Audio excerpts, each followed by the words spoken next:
우리는 지금 성령의 시대에 살고 있습니다. 지금 세상이 하도 험악하고 어려워서 이게 성령의 시대인지 모르겠지만 분명한 것은 우리가 지금 성령의 시대를 살고 있다라는 것이죠.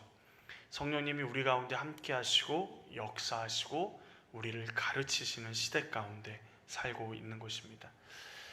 그래서 어떤 이들은 우리가 지금 사도행전 29장을 주님 오실 때까지 써 내려가고 있는 것이다 라고 이야기하기도 합니다. 오늘 본문에 그 성령의 역사하심이 처음 우리 교회 가운데 임하는 모습을 볼 수가 있습니다. 오순절 날이 이르매라는 말로 시작하고 있는데요. 예수님께서 제자들에게 예루살렘을 떠나지 말고 성령을 기다리라고 말씀하셨지만 오순절에 성령이 오실 것이다 라고는 말씀하지 않으셨습니다. 사도행전 1장 7절에 보면 때와 시기는 아버지께서 자기의 고난하에 두셨다라고 예수님께서 말씀하십니다. 그러기에 때와 시간을 이야기한다. 그러니까 예수님께서 이때 몇 날 몇 시에 이 땅에 오실 것이다 이야기한다. 그러면 그것은 전부 다 이단입니다. 그리고 우리가 기도하다가 주님께서 몇 날 몇 시에 이 땅에 오실 것이다 우리에게 말씀하시면 그거는 헛소리를 들은 거다 생각하시면 됩니다. 아무리 기도를 열심히 하고 있어도 성경에서 감추어 놨다라고 얘기하는 것이 하나님께서 말을 번복하셔서 특별한 사람에게 특별한 시간을 알려주시지 않습니다. 그러나 분명한 것은 우리가 때를 기다리면서 할 수 있는 것은 기다리는 것뿐이지만 반드시 그때는 온다라는 사실입니다. 초대교회 성도들은 하나님의 때를 성령님을 기다리면서 마가의 오순절 다락방에서 한마음 한뜻이 되어서 기도하고 기다렸습니다. 만약 그들 중에 오순절까지 기다리지 못하고 몇 날 기다리다가 안 오시려나 보다 갈릴리로 내려가서 물고기나 잡아야지, 아니면 혹시 예수님이 승천하신 그 자리에서 다시 예수님이 그대로 오지 않을까 그곳에 쫓아 나아갔다면 그들은 성령을 경험하지 못했을 것입니다. 사람과 약속을 했다면 그 약속을 아무리 잘 지키는 사람도 확실하게 완전히 믿기는 힘듭니다. 이 사람은 하늘이 두 쪽이나도 약속을 지킨다라고 하는 사람도 100% 믿을 수가 없죠. 왜냐하면 그 사람과 오늘 약속을 했는데 내일 그 사람을 이 땅에서 더 이상 만날 수 없는 것이 우리 인간의 한계이기 때문에 그렇습니다. 하늘이 두 쪽 나도 약속을 지킨다라고 얘기하지만 이 세상에 존재하지 않는데 어떻게 약속을 지킬 수 있겠습니까? 그런데 우리 하나님은 전지전능하신 분이십니다. 그리고 더 중요한 것은 약속을 신실하게 지키시는 분이십니다. 어떻게 하냐고요? 성경 말씀을 보십시오. 창세기부터 요한계시록까지 하나님이 약속하시고 지키시고 약속하시고 지키시고 하는 내용들이 쭉 나오는데, 문제는 사람은 약속을 안 지키려고 어떻게든 약속을 지키지 않으려고 노력하죠. 그러나 그럼에도 불구하고 그런 상황 가운데서도 하나님은 언약을 지키시기 위해서 최선을 다하십니다. 그 하나님이 우리와 약속하신 하나님이십니다. 초대교회 성도들은 마가의 오순절 다락방에서 함께 모여서 성령을 기다립니다. 혼자 기다리는 것이 아니라 함께 모여서, 그래서 서로에게 힘이 되어주고 두려움이나 괴로움이나 연약함도 채워주면서 우리 주님의 약속을 함께 기다리며 함께 하고 있습니다. 어떤 사람들은 교회가 필요 없다고 이야기하는 사람들도 있습니다. 요즘에는 교회를 그냥 등록하지 않고 교회만 왔다 갔다, 어떤 사람들과는 교제는 싫습니다. 그냥 주일날 예배만 드릴 수 있으면 그것으로 만족합니다 하시는 분들이 계십니다. 혼자서 잘 할 수 있을 것 같습니다. 혼자서 신앙생활을 너무도 잘 할 수 있을 것 같은데 그런데 아무리 신앙이 좋으신 분도 풍파를 만나고 어려움을 만나게 되면 넘지 못하는 일들이 벌어지게 됩니다. 그때 주님께서 준비해 두신 주님의 사람들을 통해서 위로함을 받고요, 다시 일어설 수 있는 힘도 얻게 되는 것이죠. 그 사람들이 힘이 되는 게 아니라 그분들과 함께 하시는 하나님이 그분들을 통해서 우리를 찾아오시는 겁니다. 물론 때로는 사단이 역사해서 사람들의 말이, 사람들의 그 손길들이 상처가 되기도 하지만 하나님께서는 우리가 서로를 위해서 중보하고 서로를 사랑하기 위해서 우리를 한 믿음의 공동체 안에 묶어주셨습니다. 그러니까 말은 하지 못하지만, 그리고 많은 사람들이 이야기는 직접 물어보지 못하지만, 누가 아프다 그러면, 누가 어려운 일을 겪었다 그러면 기도하고 또 기도합니다. 이유가 우리가 예수 그리스도 안에서 한 형제고 한 자매이기 때문에 그렇죠. 또 오늘 성령이 임하시는 날이 오순절이라는 날입니다. 오순절. 구약의 이야기는 좀 제쳐놓고더라도 신구약 중간기를 거치면서 예수님 당시의 오순절은요, 시내산에서 모세가 율법을 받은 날을 기념하는 날이었습니다. 율법이 주어진 것을 기념하는 그 날에 누가 오셨죠? 성령님이 임재하셨습니다. 그렇다면 당시 성도들이 나중에 성령의 임재를, 오순절의 임재를 경험한 성도들 마음 가운데 그 의미가 어떻게 다가왔을까요? 이스라엘 백성에게 모세를 통해서 하나님이 율법을 주시면서 이스라엘 백성이 하나님의 백성으로 살아가는 법을 배웠습니다. 예수님으로 말미암아 예수 그리스도를 구주로 영접한 사람들이 예수님의 제자로, 하나님 나라의 백성으로 하나님의 자녀답게 살아갈 수 있도록 성령님이 우리 가운데 오신 것입니다. 그러면 성령님이 오셔서 우리에게 어떤 일이 일어났는가? 우리가 성령을 받았는지 안 받았는지도 느낌적으로 알기 때문에 모르지만 그 이야기는 나중에 제쳐놓고 우리가 같이 나눌 기회가 있으면 같이 나누더라도, 성령님이, 예수님이 약속하신 성령이 오셨을 때 어떤 일이 초대교회에 일어났는지, 그리고 우리 가운데 어떤 일이 일어나야 되는지 우리가 한편 살펴보기로 합니다. 우리 4절 말씀을 다시 한번 같이 읽어볼까요? 4절 말씀입니다. 그들이 다 성령의 충만함을 받고 성령이 말하게 하심을 따라 다른 언어들로 말하기를 시작하니라. 아멘. 성령의 충만함을 받자 성도들에게 변화가 생깁니다. 첫 번째 변화가 뭐죠? 성령의 지시를 받습니다. 성령의 충만함을 받는 사람은, 성령이 그 마음 가운데 임재하는 사람은 성령의 지시를 받죠. 사도 바울처럼 똑똑한 사람이 성령의 사람이 되자 어떻게 하죠? 자신의 뜻대로 하는 게 없습니다. 자신은 로마를 가고 싶은데 로마를 가지 않고 아시아에서 복음을 전하고 있는 거예요.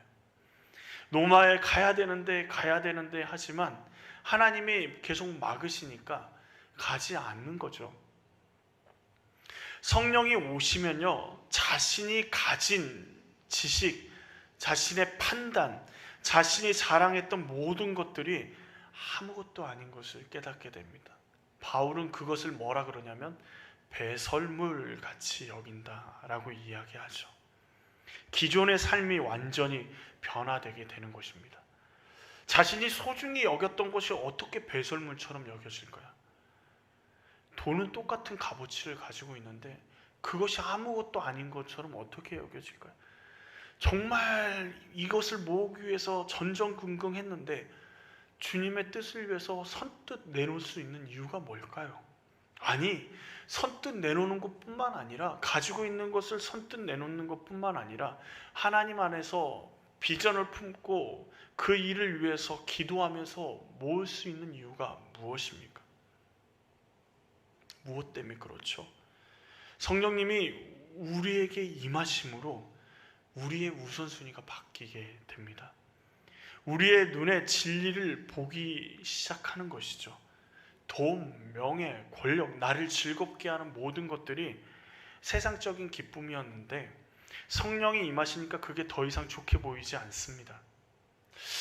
그런 생각 들지 않습니까? 예수 그리스도를 믿는데 어떤 분들은요, 고문을 당하면서 심지어는 자신의 생명을 죽일 수 있는 사람들 앞에서 예수님을 부인하지 않고 구주로 고백하고 순교를 하십니다. 어떻게 그러실 수 있을까요? 우리나라의 많은 분들이 다 그러셨죠. 그럴 수 있는 이유가 뭘까요? 세상의 즐거움, 세상의 기쁨이요, 우리 마음에 기쁨을 준다 그러면 우리는 예수님을 여지없이 포기할 수 있습니다. 그런데 성령이 우리 가운데 임하시면요, 세상이 줄 수 없는 기쁨이 우리 가운데 임하게 됩니다. 그러면 세상의 그 어떤 것으로도 그 기쁨을 포기할 수 없게 되는 것이죠. 이게 얼마나 놀라운, 왜냐하면 지금도 이 땅 가운데 이 지구상에 많은 사람들이 주 예수 그리스도의 이름을 위해서 순교하고 있습니다. 우리 북한 땅에 많은 성도들이 지하교회에서 한 예수 그리스도를 구주로 영접하고 어쩌면 죽을 수도 있지만 두려움에 떨면서도 모이고 있습니다. 왜요? 최우선순위가 예수 그리스도가 자신의 전부가 되었기 때문에 그렇죠. 포기할 수 없는 겁니다. 그러기에 성령의 지시를 받기 시작하는 거죠. 두 번째는 성령의 충만함을 받자 그들은 자신의 언어가 아니라 성령의 언어로 말하기 시작합니다. 성령의 사람이 되면 언어가 바뀝니다. 폭력적인 언어가 사랑의 언어로 바뀝니다. 그래서 자신의 입이, 자신의 언어가 조금 거칠다 생각되면 성령의 충만함을 구하셔야 합니다. 성령의 충만함을 구하시면 언어가 사랑의 언어로 바뀌게 됩니다. 사람은 고치기가 힘들어요. 근데 하나님은 하십니다. 그런데 오늘 말씀에 보면 성령의 언어, 방언, 이 방언이 무엇입니까? 성령의 언어죠. 성령의 말하게 하심을 따라 하는 것이 방언입니다. 우리는 입술에서 우리 말을 내려놓고 성령의 말씀을 우리 입에 두어야 하죠. 그런데 우리가 방언이라고 하면 뭐에 중점을 두죠? 다른 나라의 말, 신기한 말로 한다라는 것에 중점을 둡니다. 어떤 분은 방언을 받고 막 되게 좋아하시면서 막, 그런데 어떤 분은 방언을 받기 위해서도 엄청나게 기도하고 해도 하나님께서 주시지 않는다라고 이야기하시는 분들이 계십니다. 그러나 오늘 말씀을 가만히 읽어보십시오. 이 사람들이 각 나라의 언어로 이야기하는 것에 중점이 있습니까? 그렇지 않잖아요.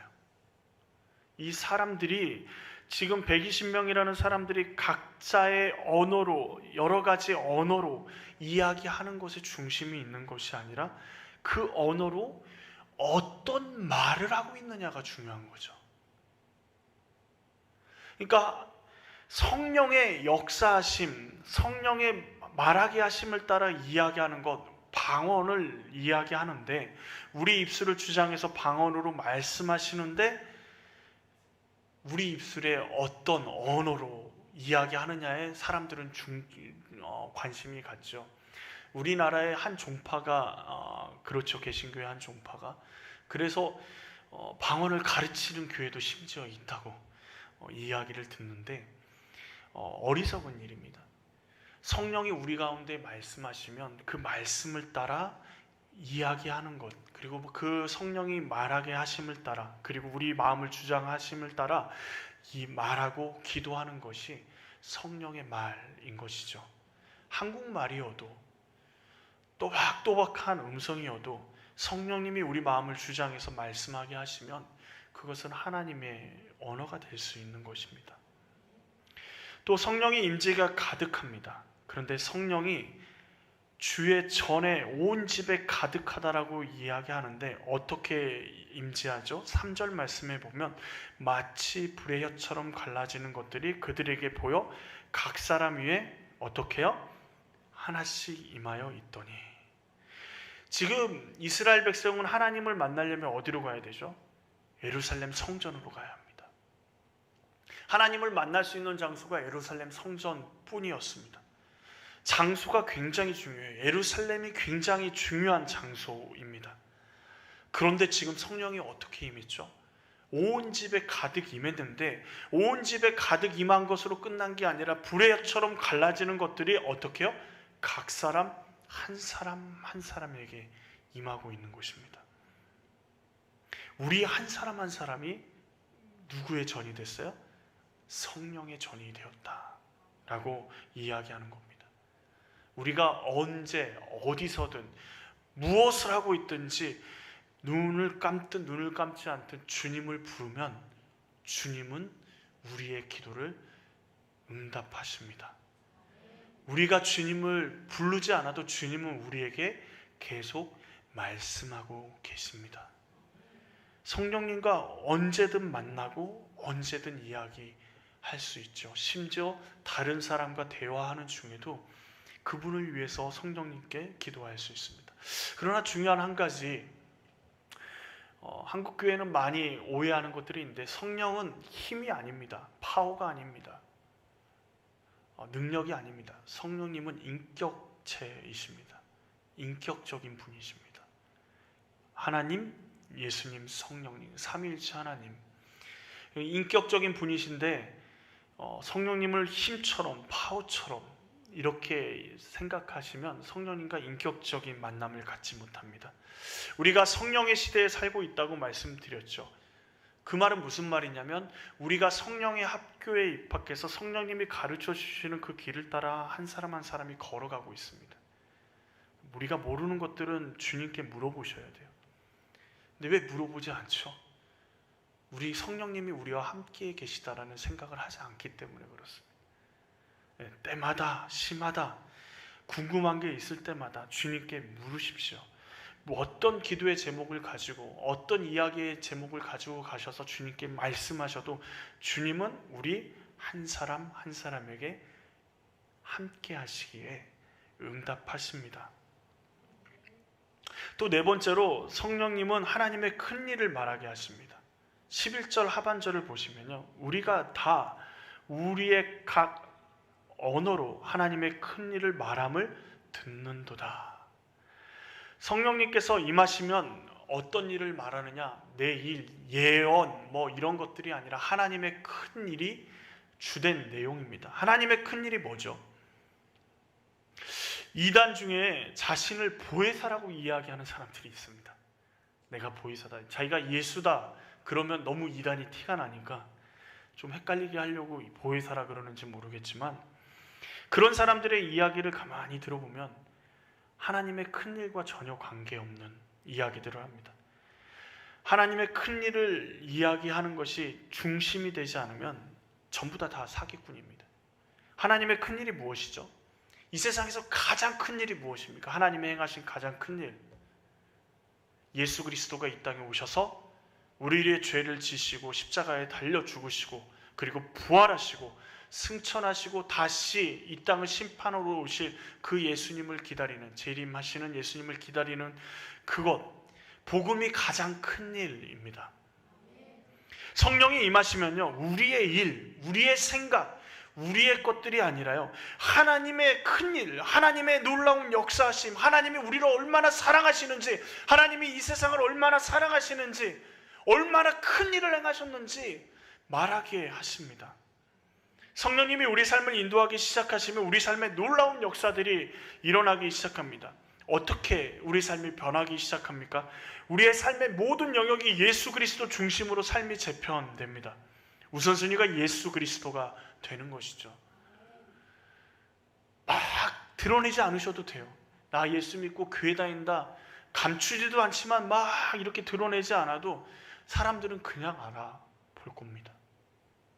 예수님이 우리 가운데, 성령님이 우리 가운데 역사하시고 우리를 주도하기 시작하면 하나님의 놀라운 역사하심이 우리의 삶 가운데 드러날 것이기 때문에 그렇습니다. 그런데 이런 성령의 역사가 이때만 임한 거 아닌가라는 생각이 들지만, 이때만 임한 것이 아니라 오늘날도 이 성령님이 역사하고 계시다라는 거죠. 예루살렘에 많은 디아스포라 유대인들이 있었습니다. 그들이 증언하죠. 디아스포라 유대인들이 어떤 사람들이냐면 바벨론 포로 시절에 끌려간 사람들, 그리고 로마 시대의 여러 지역으로 흩어져서 끌려간, 그리고 흩어져서 살아가는 유대인들입니다. 그들은 다른 지역에 살아가죠. 오늘날로 말하면 이민자들, 이제 한인들이라고 표현하죠. 그런 유대인들인데 그들은 회당을 만들어서 유대인의 율법을 지키고 하나님의 말씀대로 살려고 노력하는 사람들입니다. 그들에게 일생에 한 번은 하나님의 성전에 올라가서 예루살렘 성전에서 예배를 드리는 것이 디아스포라 유대인들이 반드시 이루고자 하는 일들 중에 하나입니다. 그래서 예루살렘 성전이 있는 예루살렘 성에는 항상 이방인들, 디아스포라 유대인들이 항상 많이 있었습니다. 또 한 종류의 사람들이 있는데 그 종류의 사람들은 나이가 들고 죽을 때가 가까이 올 때 하나님 나라가 예루살렘에 임하게 될 때 자신들이 타국에 있으면 그 나라에 들어가기가 부활해서 그 나라에 들어가려고 하면 너무 멀 것 같은 생각이 든 거죠. 그래서 그런 생각이 되니까 이제 죽을 때가 되면 인생의 마지막을 예루살렘에서 보내고 거기에 묻히기 위해서 돌아오는 겁니다. 죽으러 돌아오는 거죠. 그런 수도 상당수가 됩니다. 그런데 디아스포라 유대인들이 외국에 살다 들어오니까 그 당시에 팔레스타인 지역의 언어인 아람어나 그리고 예루살렘에서 쓰여지는 히브리어나 잘 알지 못합니다. 그냥 간단한 회화 정도, 그 지역에서 삶을 살아갈 수 있는, 이거 얼마예요? 좀 너무 비싼데 좀 깎아주세요. 뭐 이런 정도의, 우리가 여행 갔을 때의 언어보다 조금은 더 하겠지만 그 정도의 언어를 습득하고 살아가겠죠. 그런데 갑자기 예루살렘에 있는데 한 100여 명이 넘는 인원들이 갑자기 뛰쳐나오더니 막 뭐라고 소리를 지르는데, 외치고 있는데 깜짝 놀라는 거죠. 여러분, 여행 가다가 외국말만 계속 듣다가 옆에서 갑자기 안녕하세요, 한국 사람이세요? 이렇게 하면 얼마나 반갑습니까? 그 사람이 아는 체 하지 않아도 자기들끼리 얘기하는 얘기만 가만히 듣고 있어도 어떻습니까? 외국 사람들이 아무리 크게 떠들어도 한국말이 귀에 쏙쏙 들어오죠. 저기는 모자 관계구나, 저기는 뭐 직장에서 왔구나, 저기는 신혼부부구나, 뭐 이런 것들이 전부 다 들어오죠. 아무리 시끄러워도. 마찬가지로 디아스포라 유대인들도 이들의 이야기, 성령의 역사하심을 따라 말하는 이들의 이야기를 들으면서 깜짝 놀랐죠. 왜? 그렇죠? 자신들의 익숙한 언어로, 그것도 한 개의 언어가 아니라 여러 나라의 언어로, 그것도 유명한 나라만이 아니라 시골 꼴짜기에 있는 별로 유명하지 않는 나라의 언어들로도 뭐가 선포되고 있어요? 복음이 선포되고 있는 거예요. 더 놀라운 것은 그들의 행색을 보니까 어때요? 갈릴리 촌사람처럼 생겼단 말이에요. 도저히 그런 이야기들을 할 만한, 그런 언어들을 가지고 있을 만한 사람들이 아니에요. 어부나하고 목수나 할 만한 사람들이죠. 그 당시에 다른 나라의 언어를 익히는 것은 쉽지 않습니다. 그냥 그 자리에, 그 나라에서, 그 동네에서 나고 자라서 그 동네에서 죽는 게 일반적인 일이었기 때문에 다른 언어를 익히는 사람은 고위 관료나 무역하는 상인들 정도였죠. 그런데 그 말들이 그냥 안녕하세요, 반갑습니다, 예수 믿으세요, 이 정도가 아니라 유창한 말로 하나님의 나라의 큰 일을 이야기하고 있는 거예요.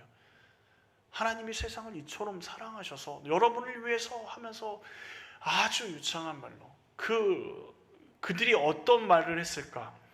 14절부터 베드로가 하는 설교가 그들의 했던 말이 아닐까라는 생각이 듭니다. 하나님의 놀라운 역사심, 도저히 어부가 할 수 있는 말들이 아닌데 그 입술을 통해서 하나님의 말씀이 선포되어지는 것입니다. 오늘 본문의 제자들의 말은 한 가지 구체적인 말을 하고 있습니다. 하나님의 큰일인 예수 그리스도의 복음에 대해서 이야기하고 있죠. 그들은 다른 언어로 모든 동일한 말을 하고 있습니다. 다른 언어로 배운 사람처럼 말하고 능숙하게 말합니다.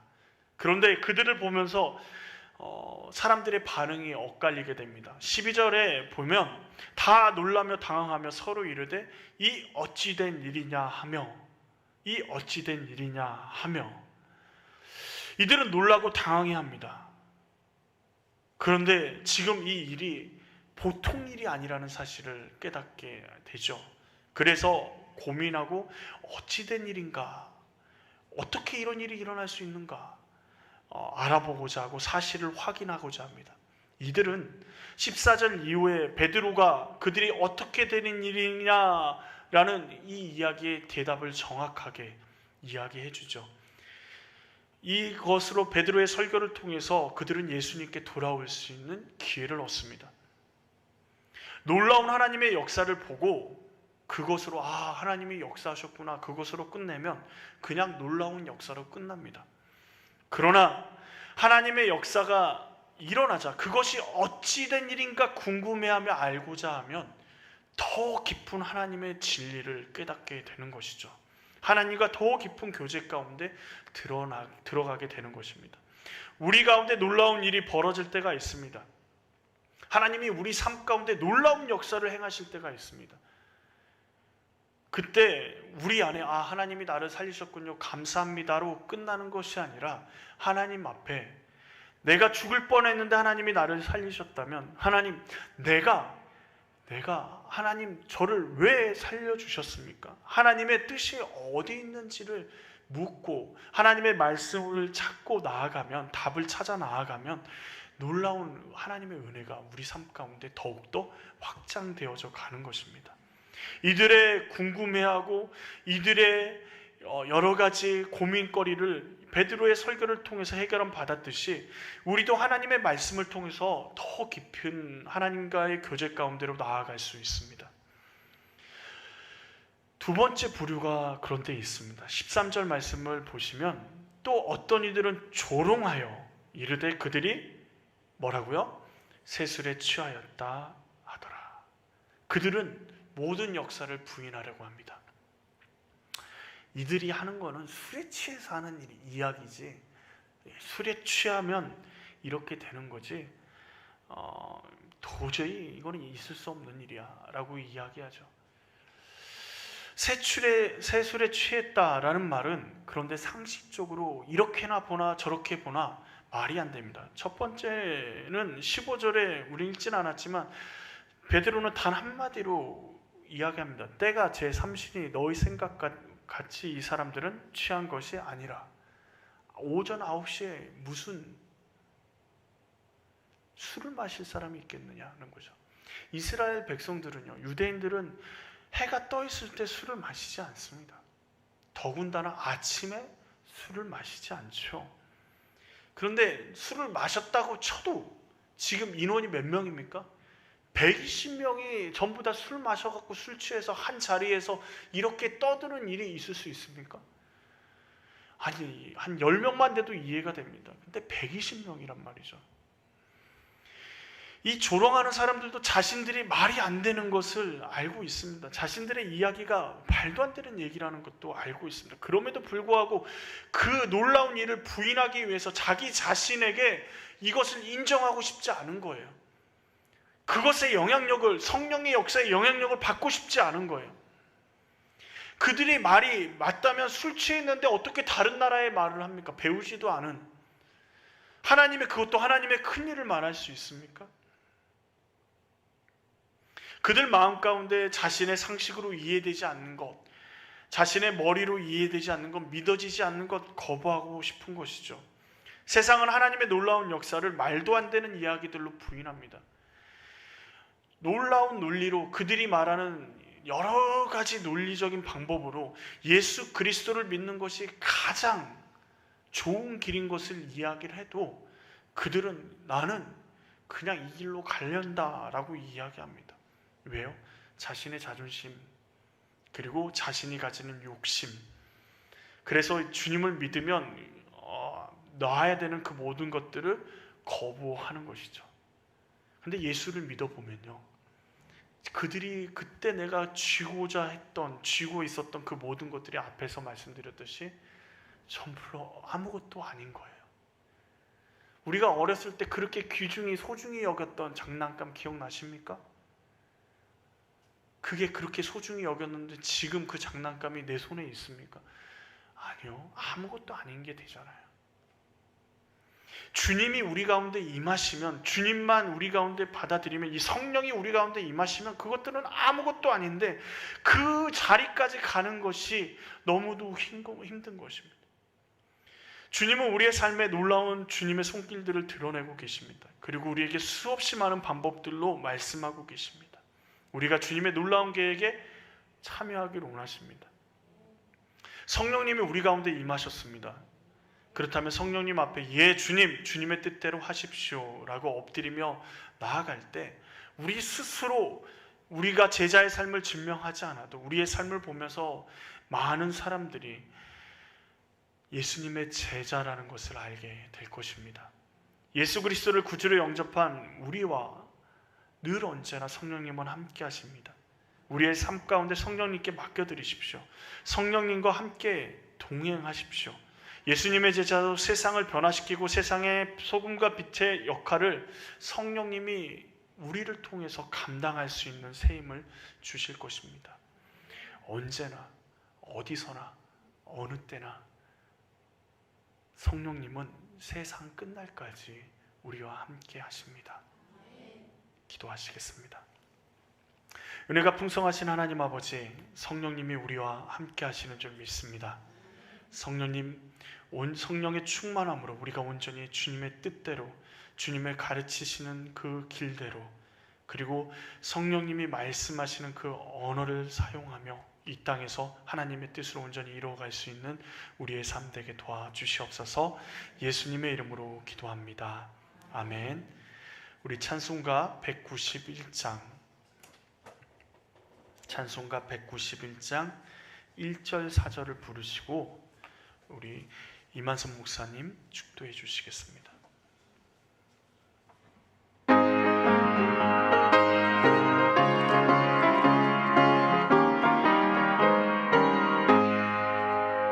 내가 매일 기쁘게 순례에게 행하면 주의 발이 나를 담보하니요.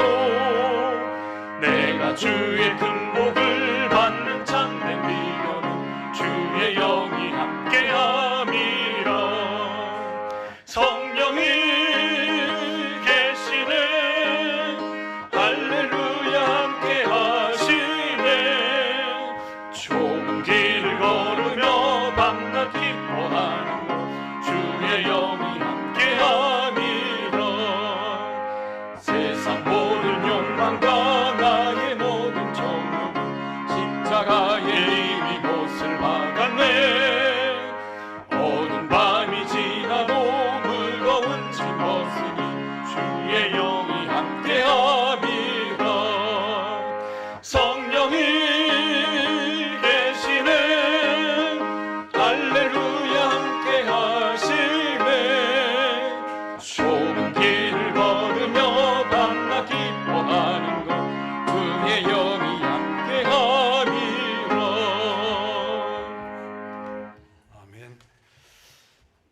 이제는 우리 주님 예수 그리스도의 은혜와 하나님 아버지의 무한하신 사랑하심과 성령님의 감동, 감화심, 성령의 사람이 되어서 하나님의 일을 말하고 교회를 사랑하며 복음을 사랑하고자 하는 주의 백성들 머리 위에 이 교회와 주의 백성들의 가정과 직장과 사업과 민족과 열방 위에 이제로부터 영원히 함께 계실지어다.